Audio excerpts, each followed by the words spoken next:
এরকম আর কোনো ঘটনা না ঘটে। পুলিশের গুলিতে নিহত রিফাতের কবরের পাশে এভাবে কাঁদছেন বাবা আওলাদ হোসেন। ৫ আগস্ট অন্য অনেকের মতোই স্বৈরাচার বিরোধী আন্দোলনে অংশ নিয়েছিলেন রিফাত। সেদিন বাকিরা ফিরলেও রিফাত ফিরেছেন লাশ হয়ে। ছোট ছেলেকে হারিয়ে পাগল প্রায় মা বিউটি আক্তার। ছেলের রেখে যাওয়া স্মৃতিগুলো দেখাতে গিয়ে কান্নায় ভেঙে পড়েন তিনি।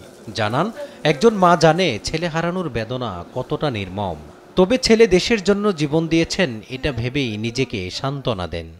এটা আমার দুঃখ নাই যে আমার ছেলে মারা গেছে, এটাই আমার চাওয়া জনগণের কাছে, আল্লাহর কাছেও এটা আমার আশা। আমার ছেলের কারণে যদি আল্লাহ তাআলা কি করে, এই দেশে যত মানুষ আছে সবার আল্লাহ শান্তি দিয়া দেখ, রহমত দেখ, এইটাই আমি চাই।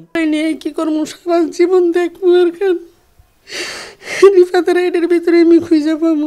বন্ধুতুল্য ভাইকে হারিয়ে বাকরুদ্ধ একমাত্র বোন সানিয়া। ভাইয়ের স্মৃতির কথাগুলো বলতে গিয়ে বারবার মূর্ছা যাচ্ছিলেন তিনি। আমি মেনে নিতে পারি না, যখন ওর মুখ ওর ছবি দেখি বা কিছু করি আমার মানতে পারি না। আমার মনে কি ওই যে জায়গায় শুয়ে যায় আমার ওর কাছে জায়গা আমি নিতে পারি না, এখনো মানতে পারি না যে আমি নাই বা কিছু নাই। এরকম ভাইয়ের সাথে তো আরও কত জনে গেছিল, কেউ তো এরকম হয় নাই যে শহীদ হয় নাকি আমার ভাই হয়েছে, ওই জায়গা দিয়ে গর্ব হয়। কিন্তু যখন মনে হয় যে আর কোনো সময় পাবো না বা দেখবো না, তখন এটা মেনে নিতে পারি না।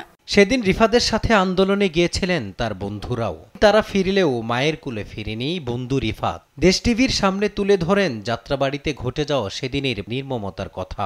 ব্যক্তি হিসেবে অনেক ভালো ছিল, ভালো ফ্রেন্ড ছিল আমাদের।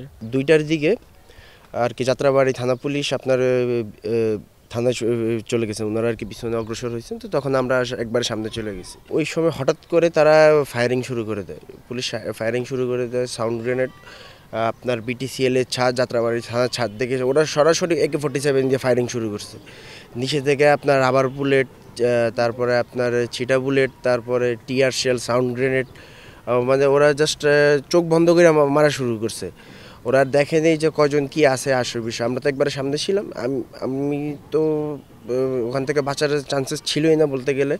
একজন সেনা অফিসার আমাকে কভার দেওয়াতে আমি আশা পড়ছে। তারপরে আসার পরে থেকে আমরা রিফাতকে খুঁজতেছিলাম, আমরা পাচ্ছিলাম না।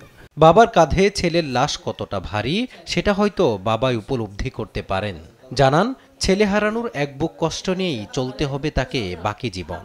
ছেলে রিফাতের মতো যাদের রক্তের বিনিময়ে যে বিজয় অর্জিত হয়েছে তা যেন বিপন্ন না হয় সেটাই প্রত্যাশা তার।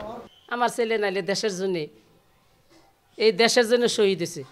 মানুষ একটা জিম্মি ছিল যারা নিয়ে এই দেশে কথা বলতে পারতো না, 4 দোকানে যাইতো, কোনো লোক একটা কথা কইতে পারতো, আশেপাশে দেখতো আওয়ামী লীগের লোক আছে কিনা। এই দেশের জন্য শহীদ হয়েছে, তাদের জন্য একটু রাষ্ট্রীয়ভাবে একটা যেন মর্যাদা দেয়। বুকের ধন হারানো বাবা মার প্রত্যাশা দ্রুতই শাস্তির আওতায় আনা হোক হত্যাকারীদের।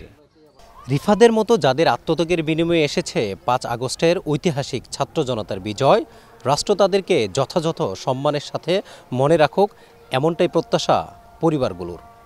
মাজহারুল ইসলাম, দেশ টিভি, ঢাকা।